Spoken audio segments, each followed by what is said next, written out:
တကြံပိတ်ရက်ရှည်ဆိုတော့ပြင်းနေမှာပေါ့အဲ့တော့တကြံပိတ်ရက်မှာဒါကြည့်လို့ကောင်းမယ်ရုပ်ရှင်ကားလေးတစ်ခုကိုလင်က review လေးပေးတော့မှာဖြစ်တယ်အဲ့ကားကြတော့ဒါမိန်းကလေးတော်တော်များများကြည့်တဲ့ကားထဲမှာပါတယ်ပေါ့နော်။ဘာကားလဲဆိုလို့ရှိရင်ဒါနင်တို့အရန်ချစ်ရတဲ့ Blackpink တွေကကြည်စိုးမင်းသမီးတရုပ်ဆောင်ထားပြီးမင်းသား6လက်တောင်ပါဝင်တဲ့ Boyfriend on Demand ဆိုတဲ့ကားလေးဖြစ်ပါတယ်။အဲ့ကားကဘာဖြစ်လို့ကြည့်တဲ့ကားထဲမှာပါလဲဆိုလို့ရှိရင်ပထမတစ်ချက်ကမင်းသား6လက်ဖြစ်တဲ့အတွက်နဲ့ဒီဒါတော့အခြေကပေါ့နော်အခြေကဖြစ်တဲ့အတွက်နဲ့ကိုဒီဘလိုမျိုး boyfriend မျိုးကိုသဘောကျတတ်တယ်ပြီးတော့ဘယ်လိုမျိုး character ရှိရဲ့ဘယ်လိုမျိုးစိတ်နေစိတ်ထားရှိရဲ့ man ကိုသဘောကျတတ်တယ်ဆိုတာကိုပိုသိလာစေဖို့အတွက်ဒီကားလေးကပို့ပြီးတော့ထောက်ပြနိုင်တယ်ပေါ့နော်ဘာဖြစ်လို့လဲဆိုမင်းသား6လက်တောင်ပါတဲ့အတွက်နဲ့တယောက်ချင်းစီရဲ့ character ကိုကြည့်ခြင်းအပြင်ကိုဘယ်လိုလူမျိုးကိုသဘောကျရဲဆိုတာရှင်းရှင်းလင်းလင်း clarity ရလာစေမှာကားမှာပါတယ်နောက်တစ်ခုကဒီကားကလေအဲ့လိုမျိုး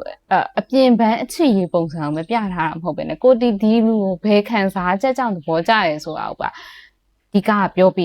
ဘယ်လိုလဲဆိုတော့နည်းနည်း spoil လေးမိလိုက်မှာပေါ့နော်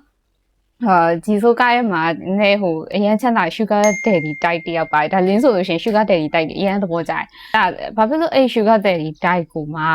မိန်းကလေးသဘောကျတယ်ဆိုလို့ရှိရင်သူက man stability ရှိရပေါ့နော်အရန် stability ရှိရပြောလို့စံတော့ပူပင်စရာမရှိဘူးလို့မြင်ရတယ်လို့ဆိုပေမဲ့ stability ရှိရပြီးတော့ဂျီဆိုဆိုလို့ရှိရင်သူ cute side တယ်အလေးပေးတယ်အဲ့လိုမျိုးကွာ attention အပြည့်ပေးရကွာအချီးမှဆိုလို့ရှိရင် attention အပြည့်ပေးရလို့ကျင်နေဆိုတဲ့ဟာမျိုးကိုဒီကားလေးကရိုက်ပြသွားတယ်ရိုက်ပြသွားပြီးတော့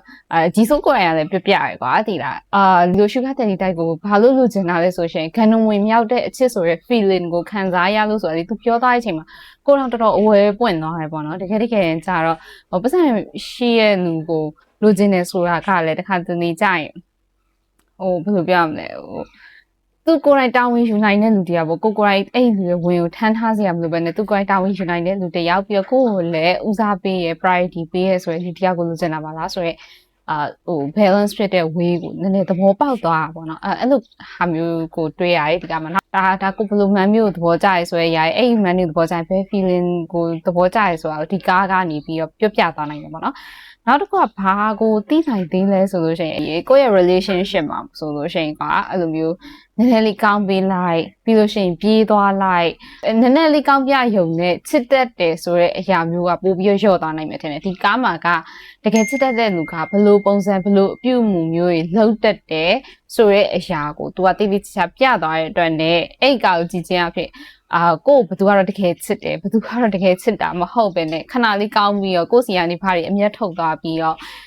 သူပြောရရေးရှောက်လို့နေမှာလေဆိုတဲ့ဟာကိုသဘောပေါက်သွားလိမ့်မယ်အဲ့တော့နည်းနည်းလေးကောင်းပြီးယုံနဲ့ကိုကမရိုင်နေတတ်တော့တဲ့စိတ်နေစိတ်ထားကိုတော့ရလာလိမ့်မယ်ပေါ့နော်ဒီကားကိုကြည့်ခြင်းအဖြစ်အဲ့တော့နေကတော့ဒီကားကိုကြည့်ရောဒီလိုမျိုး3ချက်တော့ကောင်းကျိုးတော့ရခဲ့တယ်ပေါ့နော်ဒါကြောင့်မို့လို့လည်းလင်ကဒီကားဒီဘယ်လိုပြောမလဲ relationship ရှိရလူပဲဖြစ်ဖြစ် relationship ရှာဖို့စဉ်းစားနေတဲ့လူပဲဖြစ်ဖြစ်ကြည့်တဲ့ကားထဲမှာပါတယ်လို့လင်ကတော့ recommend လေးပေးလိုက်ခြင်းနဲ့ကြည့်ရင်ပို့ပြီးတော့သိမယ်ပေါ့နော်လင်ကတော့ပြီးအောင်ထိတော့မကြည့်ရသေးဘူးအဲ့တော့ရုပ်ရှင်ကြည့်လို့ရှိရင်လည်းတတိထားမဲ့ချက်ကတော့ဖြစ်ဖြစ်လေးကြည့်ပါတစ်ပိုင်းချင်းစီကြည့်ပါပြီးကို reflect လေးပြန်ကြည့်ပါလို့လင်ကတော့အကြံလေးပေးခြင်းတယ်ဘာလို့ဆိုတပြိုင်နဲ့ကြည့်လိုက်ရင်ခေါင်းတွေမိုးသွားပြီးတော့လေစကြောတွေတက်တာတွေဖြစ်မှာဆိုတော့အဲ့တော့ holiday လေးကိုပိတ်ရလေးရှိရောနာနေလေးနဲ့ဒီလိုမျိုးအချစ်ကားဇလန်ကောင်းလေးကိုမှအဲ့လိုမျိုးကို reflect ဝင်လို့အဆင်ပြေရဲ့ကားလေးကိုကြည့်ကြပါလို့လင်ကတော့တိုက်တွန်းလိုက်ချင်ပါတယ်